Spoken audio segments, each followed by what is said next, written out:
Hello, everyone, and welcome back to Rams Revealed, presented by Sleep Number, the official sleep and wellness partner of the Los Angeles Rams. I'm JB Long, and our guest this week is a rookie edge. He's already been named the NFL Defensive Rookie of the Month for September. I like his chances in October as well. Jared Verse is here. We've been looking forward to this. How are you? I'm good. How are you? I almost said 23-year-old Jared Verse, but you turn 24 next Monday, right? Yeah, next Monday real soon. All right, so the timing is good after the trip to Seattle in Week 9. Anything on your birthday wish list?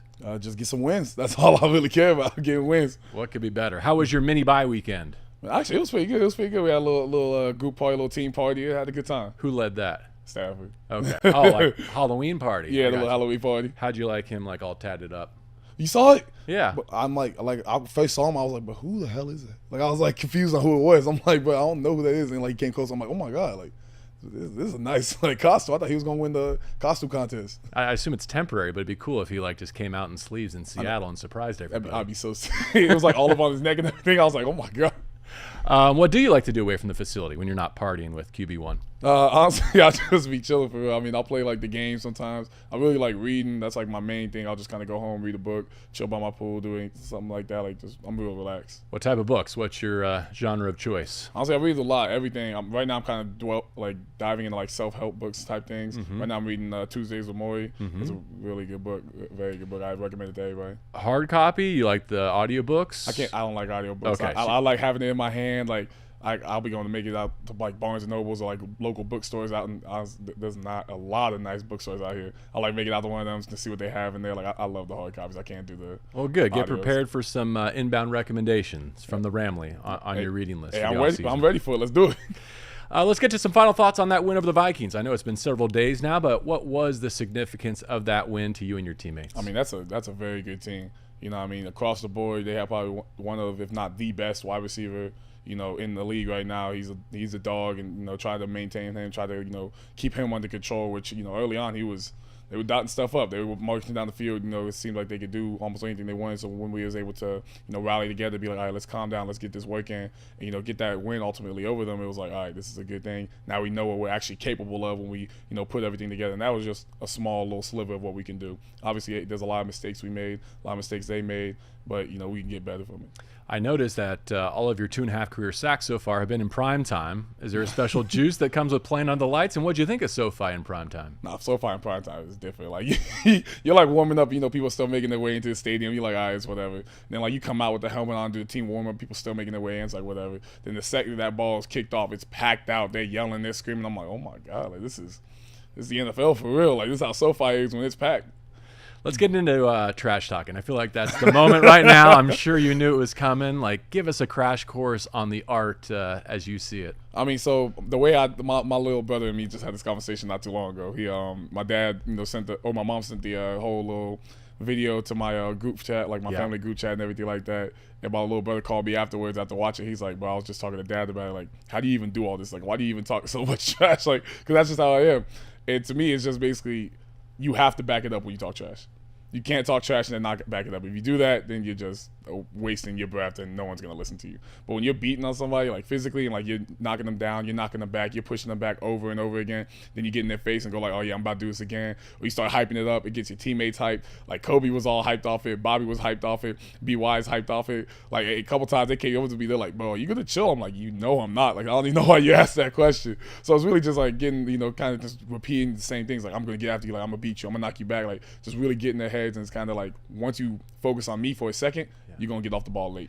I do want to follow up on some of your greatest hits from that mic'd up, which has made the rounds. But first, let me ask, how meaningful is it to be playing for a head coach who has your back on that, who actually kind of likes the edge that you bring to the field? It's very good, because knowing that Coach McVay always has my back, knowing that all these coaches always have my back and I have nothing to worry about, when I talk this trash, they just know, all right, he's going to back it up. He's going to bring it. If I'm talking trash and something good is about to happen, whether I'm doing it or whether it's one of my teammates like Hoyt. I was talking trash before this. Me and Hoyt shared that joint sack, and then Hoyt just comes and boom, cleans it up. I'm like, yeah, I like this. It's just a lot of fun. Speaking of sacks, where did the bending the Skol celebration back on the Minnesota faithful come from? Because I know that's something you've done in your college days too. You study the opponent and their traditions. Yeah. It was so honestly, I wasn't gonna do it. Like that's kind of the tradition. I didn't want to step on their toes or anything like that. But once one of our teammates, Cam Kerr, got hurt, he went down to the ground. They started doing it while he was on the ground. Mm-hmm. The one thing you can't do with me, and I urge every team not to do this, is don't disrespect any of my teammates with me. Because when you do that, that turns me up a lot. Like, it gets me, like, on, like, a whole nother wavelength that I can't even tap into, like, on, like, a day-to-day basis. So when I saw that, I was like, oh, yeah, it's over with. So we started turning it up. I got the sack.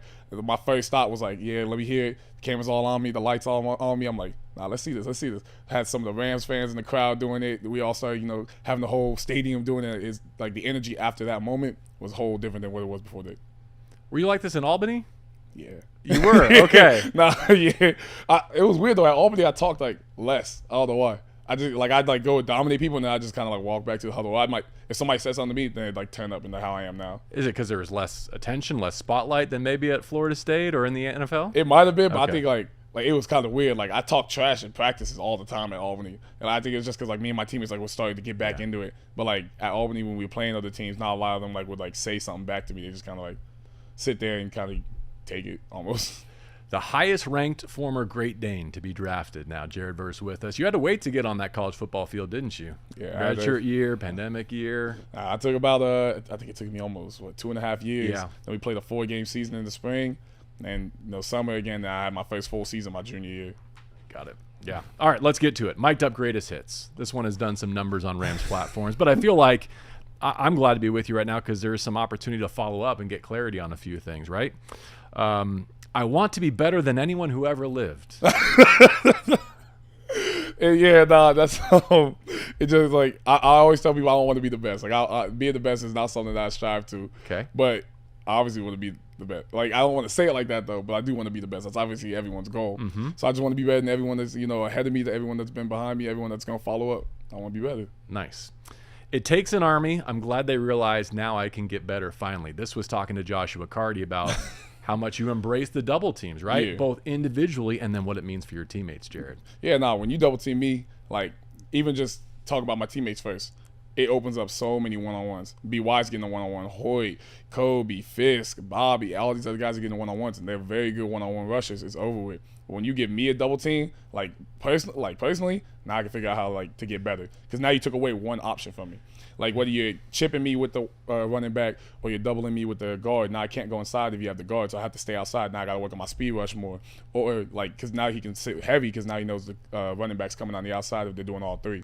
So it makes me better. Like, I have to, analyze the game a lot faster, and now I'm going to get those a lot more. I'm like, all right, how am I going to defeat it if this happens? Maybe it's just me, but I thought that Cardi, the rookie kicker, was an interesting partner to be chilling with on the bench and sharing those thoughts with. Is that something you've done regularly, or did he just happen to be there? Nah, me and Cardi always just chill next to each other. Like, he'll go make a kick, and then offense is on the field, so I'll just be sitting down, and me and him would just sit next to each other. We'll be like, so what's up? Like, how's your day going? Like, on the mic'd up, they took out a lot of stuff with me and him would just talk about some random stuff. I'd love to see him talk trash. I don't think he can. I just don't think he's able to. He just chills. This one made an impression on me because sometimes I forget, rookies seeing the NFL in person, what an impression that can make on you, even though you're doing it yourself. But when you see Puka Nacua do his thing for real, for the first time, that raised your eyebrows. No, because it's you see it, you see it on TV all the time. You see all the highlights on TikTok, all the highlights on Instagram, Snapchat, whatever it is. But when you see it in person, you see him jump up and make a catch and then take off down the field for 20, 30-yard gain. You're and I got a little glimpse of it, as being here for the amount of time I have been. But seeing it in game, in person, right in front of your eyes, you're you're almost starstruck. And then I'm like, wait, that's my teammate. I talk to him every day. But then you're well, what did he just do? How's that possible? Yeah, I feel like that was kind of your first peak Matthew Stafford exposure too. He's had some great moments, but a full game, 4 touchdowns. That must have felt different. But with Stafford, the weird thing is every time I see him throw the ball deep, I stand up. I'm like, oh my god, I'm like, this is about to be something crazy. Hoyt jumps up every time, and I'm like trying to stay calm, and then I'm like, because every time he goes for something like that, I'm like, yeah, it's about to be something crazy. Yeah. What about to Braden Fisk? This reminds me of Florida State as you take the field to try and go close that out in the fourth quarter. I'm sure you had a bunch of those moments in your season together there, but is that what you were calling back to? Yes, it was just the energy actually from the crowd that we were getting. Nice. The crowd was just so ecstatic. They were yelling, they're screaming. It was a whole different vibe than what I felt, previously. And it reminded me of Florida State because when you're at Florida State and you're winning and everything like that, it's this is a different feeling. You can't compare anything like it. And that was my first time feeling it oh my God, this is the exact same thing. Yeah, my partner DeMarco Farr has actually said this before. Like, the challenge to Rams fans, as much as we can, we got to get Jared Verse some more silent count opportunities, right? Like, that's when you can really take it to the next level. Oh, it's over with, man. Here's the thing, though. For all we talked about so far, like, post-game, it's all love. It's all very cordial. You have an ability to flip the switch, it seems. Is that right? Like, you do it with a smile on your face. Yeah, no, it's just like, even just we're calling back to the Cardinals game. I played my best friend, Trey Benson. That's like one of my brothers, one of my best friends. And during the game, I do not know him. We are not friends. We're not buddy, anything like that. Like, it's like I'm like a whole different person. At the end of the game, you're back to my best friend, and that's just how it is. Like, during the game, I'm gonna be rude, I'm gonna be disrespectful, I'm gonna be like really getting after you, really trying to throw you off your keys. But after the game, like, I'm gonna be honest. Like, if you had to play, if you did some good stuff, I'm gonna be honest with you. I'm gonna tell you, I'm gonna give you all due respect at the end of the day. And you were genuinely concerned about, like, Darisaw, their injured left tackle, and followed up on him, for example. Yeah, and I wanted to know, was he okay? Because I didn't know how bad the injury was. Like, I was the one, that it happened against. Like, me and him were engaged with each other, and then when one of my teammates fell into the back of his legs. And I was actually worried about him because, at the end of the day, like, it's football, but we're all in this together. Like, we're all trying to, become better versions of ourselves, become better players, become better people. Yeah. And just to see somebody go through an injury like that, it's tough. Chris Cooper, the offensive line coach for the Vikings, came up to you in a moment that was captured and says, "You don't know me, but you're going to be a hell of a player." How much do those moments, as you're coming up in this league, like, do you store those away in your memory bank? No, they go right in up front. Because, like, to be recognized by coaches like that, when they had to watch me all week, they had to watch, what I'm capable of doing. And it was a shortened week, so, they didn't have a lot of time to prepare for me. I didn't have a lot of time to prepare for them. But just to be recognized like that, from a good offensive line coach who has a very good offensive line, to hear that, I'm like, okay, like, now it's kind of take it to a next level because I don't want his words to go in vain. I have a feeling, based on what you've said so far, I don't know the answer to this question, but I'll ask it anyway. Any concern about being circled on the scouting report or having that target on your back now? Nah, circle it up. Target me. I want you to, please. Like, that's actually the goal. Because that's how it is. Like, it's no secret. I'll talk a lot. It's no secret what I'm finna do. It's no secret I'm gonna go out there and give you a lot of effort. Like, what move I'm about to hit. I'm probably just gonna run down your chest and then go around you like, hey, circle it. Know it's coming. I want you to. Jared, what's the number one thing you think you've learned from now, a 7-game sample size in this league that you wish you would have known maybe as recently as training camp? These are the best athletes in the world. Like, you hear it, like, going into, from college, during the whole, draft process, you hear it and you're like, oh, yeah, like, they're the best athletes in the world. Now, when you're on that field with them, these are the best athletes in the world. Like, it's no doubt about it. Like, these are stronger than any other people you'll probably come across. A lot of them are faster than any other people you'll come across, especially when it comes to the skill position. But I'm just talking to linemen. Like, these guys they're legit across the whole board. As well as you've played, has it been at all frustrating for you to have some of those near misses, like those opportunities slip through your fingers? Because on our side of the equation, we're like, hey, we love Jared, but once he starts cashing in these opportunities, it's going to be different. What's that like from your lens? Yeah, no, it's frustrating, but I live by a one-play mindset. All right, that last play happened. What can I do next? Like, I missed a couple sacks here and there, and a couple is an understatement, to be quite honest with you. I missed a lot of plays that I could have, made, and maybe it changed the game. Maybe we could have backed this team up a little bit more. Maybe, at the beginning of the game or at the end of the game, I could have, been a game changer. But it happened, and I got to sit with that. I got to grow from it, and that's where I've been doing a lot more in practices like that. I've been working on a lot more reps, a lot more tackle opportunities where I'm making sure, okay, in game, I'm not going to miss this again. Yeah, I was wondering, like, how do you calibrate that? Because you don't get to go out and play full speed Wednesday, Thursday, Friday. Yeah, Coach Caniglio, he outside linebacker coach, has given me a couple drills and everything like that. We'll rep them out before practice. We'll get a couple in after practice. He'll make sure, like, we're going to – missed tackles are going to happen. But the goal is to limit them as much as possible, and that's what I've been trying to do. And I feel like I've done a good job so far, but I got to narrow it so much more. You and Byron Young seem to have a really unique connection. Like, you're almost inseparable. Can you take us inside that relationship? Yeah, I mean, when I first got here, I got to meet him. I got to meet him and Kobe. When right after the day after I got drafted, there was like a little party going down on I think it was Long Beach or something like that. I got to go down there. I got to meet BY. I got to meet Kobe and talk to him a little bit. Our relationship didn't start till I actually got here, and I started working with him on the field, and we're working across from each other. I'm like, this guy's legit. Like, I've watched Rams games last year and everything like that, but like seeing him on the field and how fast he is, I'm like, bro, this dude. Hold on, this guy's a dog. And then, like, the work ethic he has, we'll be on the field after practice, get some extra work in, get some extra get off, some extra, lifts in, stuff like that. and we just be able to get closer. Now he'll like call me. He'll just say some dumb stuff just to call me. I'm like, but call him my phone. Or like I'll do the same thing to him. I'll call him. I'll just say something annoying just to piss him off. Or in the morning like we're not on the special team, so we'll go in a little bit later. Grab some food together, just relax, talk about our days. Get like a good conversation going. Does that matter? Like you're on opposite ends of the line of scrimmage, but that cohesion, do you think it translates? Oh, most definitely. Because now almost instantly I can realize what he's going to do, and he can realize how I'm going to do. Like if I'm going to take a high rush, he can realize, okay, if he's taking a high rush, the quarterback might have to scramble out his way. So if he takes an underneath rush, he's going to have to stack back on top. Like if he takes it up and under, or vice versa. If I'm going a power rush right down somebody's chest, I might not have full view sight until I extend. So for that 0.5 seconds, if he takes a high rush, he'll have the quarterback being able to roll out. So it's being able just to kind of know each other like on that scale. You guys wear the matching black undershirts too. So on game day, I always know it's one of you. Is that planned, coordinated? Is that? Nah, it's just random. That's just the style that you both like. Literally, I just love the black undershirt. I just like vibe with it. Like I'd never take it off now. Week 9 takes you to Seattle, the first of 2 games against this division rival. The rematch, interestingly enough, scheduled for Week 18, the regular season finale. Have you ever been to Seattle? Yeah, I've only been there once actually during the pre-draft Process for a visit. Yes, sir. Okay. One of the coolest places to play in the National Football League. I think you'll love it. I think it's right up your alley. It's your style. Want to ask about your process for studying opposing tackles. Okay, so in your game week, and the reason I ask is because there's uncertainty about who's going to play for Seattle.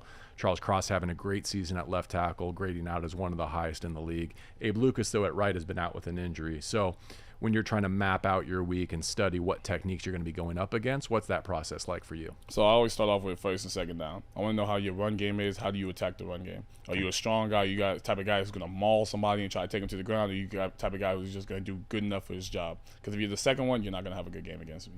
But if, after I kind of scale that, figure out how you're going to block my runs, if it's coming your way, if it's coming the opposite way, QB designed runs, like how you're going to handle all that, I get into the third down. That's where it gets exciting. Like, what can you handle? First thing I always check is how well can you handle power. If you can handle power very well, that means you're probably a very strong tackle who probably has a little bit more weight underneath them, which means you're probably a little bit lighter. Or not a little bit lighter, you're probably a little bit slower. So the speed rushes might be more available. But I also want to see how your chips are going, how you guys do the slide protection. Is the slide going away from the back? Is it coming to the back? Do you focus on the key player? If you focus on the key player, is it like, if you say, 1 week they're playing the Raiders, all right, how often is the slide going to Crosby? Or you're playing the Browns, how often is it going to Myles Garrett? Like, how often is it going to these key players? And then I have to focus on, okay, how is the slide? Is he immediately jumping out to you? Or is he kind of waiting and just try to take your hip? Because that was kind of the problem I had to face with the Vikings. They kind of do the tempo, and they come and take my hip. And I was like, I had to learn, I had to take 2 good hits before I realized, okay, that this is what they're doing. So that's what kind of I learned, kind of the protection schemes. But then one-on-one, I just want to learn, hey, where do your hands go? Are they coming outside? Are they coming inside? What can I break down to get any advantage over you? Have you connected with Aaron by any chance? Aaron Donald? Yeah, I got to speak to him a little bit. I mean, I hear an answer like that, and for all of his otherworldly talent, what people never gave him enough credit for was the hours he put in here. Oh, no. Like how detailed he was. And to hear that riff right there tells me you got some of that too. Like, this is a science for you as much as it is an art. Oh, yeah, no, it's definitely something you got to key on because every player is completely different. Like, I wish I could just say I could go out there and play the same guy every week and I know I can beat him every time, but that's not true. A lot of these guys are quicker. A lot of these guys are faster. Like, Trent is one of the strongest people I've ever seen in my life, like football-wise. I'm like, all right, so, you can run down, but you got to kind of figure out how to manipulate the things that he can do. Just as adept left or right, do you have a side that you prefer? Me and BY usually work left and right. Yeah. Like, he'll stay on the left side, I'll stay on the right side, but we both switch all the time because of the way we run our defense and stuff like that. Sometimes he'll be on the right, sometimes I'll be on the left. Sometimes we'll just stay on those sides just because he works better against the left tackle, I work better against the right. So not really, but kind of. Got it. All right, we've covered your background a bit, both here and in some other interviews. Here's a quick Cliff Notes version, though, so I can get to a question. Third of 6 children, is that right? Do I have that order correctly? Grew up in Dayton, Ohio in a hoops family. Your sister's still playing at Georgia? Yes, sir. Set for a big season. You lettered in hoops and track in addition to football? Yes, sir. Okay, won the state 4x4 in then Pennsylvania by that point in your career. All right, here's where I'm going. You had more catches, I read, as a tight end than tackles in high school? Yeah, in high school, I only started 1 game at defensive end. Wow. Yeah. Okay, so you had some game on offense. Yeah, I was like that. I was like that. Well, knowing that you're going to say that, At what point do we talk to Sean McVay and Mike LaFleur about maybe working something in on a goal line package? Hold on. Okay, I've actually been mentioning this like 3 or 4 times. I've been told to put me on. I don't need that goal line stuff. I want open field. Hey, put me on. let me go out there. Let me show them I can route somebody up. If I get locked up, I will just stick with the defense. But just let me get that chance. Let me show you a little bit. I love that. So I'm like, hey, can we get Jared a touchdown? He's like, forget a touchdown. I want Brock Bowers numbers. That's all I'm saying. I'm trying to put up something crazy. Before we get into a different segment, you and I were talking before about what a heavy influence in your life your mother has been, and that she was maybe about to go watch that YouTube clip of your mic'd up, and you said, Mom, hold up. Yeah. Go find something else to do. So my mom sent it to the group chat. She sent the, it's me and all my siblings in the group chat, me and my parents, all that stuff. She sends it to the group chat, and I'm like, Mom, did you watch it yet? And I'm like, don't watch it, because I knew like how much I was cussing in there. Like I knew how much I was talking crazy. I'm like, Mom, don't watch it, because I don't cuss in front of my mom. My mom doesn't even know I cuss and stuff like that. My dad go text back, go like, oh no, she's watched it many, many times already. I'm like, I like had like a heart attack. I like called my brother. I'm like, but do you think she actually watched it? Like I was scared. Jared, how much of your work ethic do you draw from those parents? Oh, 100% of it. I mean, you see how much they work. Like my dad worked nights, my mom worked days. They were both were kind of missing each other oftentimes, just so we could, as a family, live the life that we had. I never had to want for anything. I never had to, worry about anything like that growing up, and that's because of them, because they worked so hard that their kids never had to worry about anything like that. And to see that every day of your life, like it's not something you see like once every year or something like that. That's something you see every day. And it just made me want to be better, not just for myself, but for my parents, so they never had to want for anything. Yeah, thanks for that. That was really awesome. All right, time now for the wind down, brought to you by Sleep Number. Each week here on Rams Revealed, we get insight into how sleep and recovery impacts performance in the NFL. Performance in the NFL is the topic, and our good friend Jordan Rodriguez from The Athletic had a post-game quote from you Thursday that I want to read here. You said, when they get tired, I'm not going to get tired. I'm going to keep talking. I'm going to keep being loud. They're going to get more tired. They're going to fall down. So I wonder, is conditioning your superpower, and how do you flex it? Yeah, I mean, I condition a lot. During the offseason is probably when I get the most in. Even now during the season, I try to get in one day. We'll get on the VersaClimber. I hate the VersaClimber is one of the toughest things I've That's ever your done. nemesis? Yeah, that ain't gonna lie. That thing is hard. Like I've never there's very few workouts I've ever done where like at the end my legs were like, they felt like I couldn't feel them. Yeah, that's one of them. But during the weekend or during the week, I'll try to get in one of those. During the offseason, I try to condition a lot, and even during practices during the offseason, I try to talk a lot, because that's just kind of like how I kind of get conditioning in while practicing. Yeah. Well, it goes to your pattern too, like who you aspire to be. If you're studying first and second down running game, you want to be an every down defensive edge. You're not coming in just for NASCAR packages. Nah. I don't want to just be on that third down, 3rd and 6 plus. Nah, put me in every down, coach. Don't take me out. All right, a few more to finish, and then we'll get you to your off day. The Athletic just released a study. I don't know if you saw this, but NFL teams apparently go through anywhere from 3,600 to 4,300 Uncrustables a week. I don't know if you got Uncrustables as part of your game. That multiplies to at least 80,000 PB&Js per year. The Rams do their part, but they're no means like the NFL leaders. I'm wondering, where would you ballpark your Uncrustables consumption? Like my personal one? Yeah. Do you take down PB&J? Like a year? Nah. Well, like however you like it. That's part of your daily routine, game day routine. Nah, Don't touch it. I might have a PB&J a year. A year? Like 1 or 2 a year.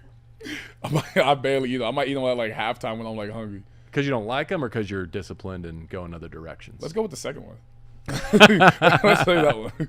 I'm reminded, by the way, I asked you during training camp, like, do you have a nickname you like? And you said Mark was like, suggests V8, right? Oh, yeah. I got to apologize. I misread that one. For whatever reason, my mind goes to V8. Like the tomato. Yeah.